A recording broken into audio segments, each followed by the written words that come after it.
बिस्मिल्लाहिर्रहमानिर्रहीम। Welcome my YouTube channel Urdu काइस।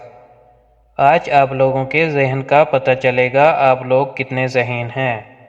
मैं आप लोगों को पहेलियाँ बताऊंगा, आप लोगों ने 5 सेकंड में उसका जवाब देना है।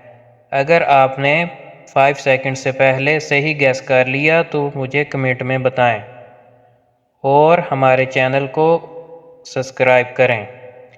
चलो शुरू करते हैं। सवाल, वो कौन सी लकड़ी है जिसके सर पर ताज होता है?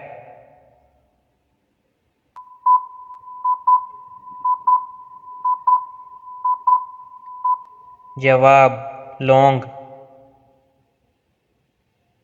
सवाल, वो कौन सा इंसान है जिसके आगे बादशाह भी सर झुका देता है?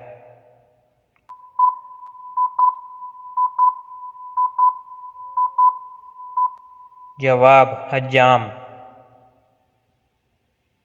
सवाल, उस चीज़ का नाम बताएं जो धोने से गंदी होती है।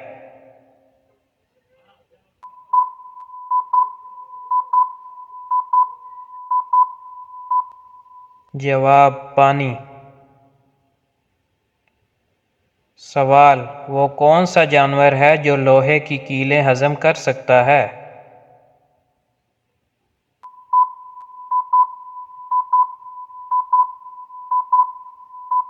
जवाब, मगरमच्छ। सवाल, जो बाजार से पूरी मिलती है लेकिन घर आकर आधी हो जाती है, वो क्या है?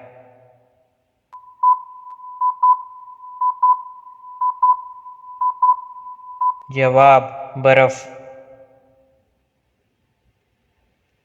मज़ीद ऐसी अच्छी वीडियोज़ के लिए हमारे चैनल उर्दू काइस को सब्सक्राइब करें।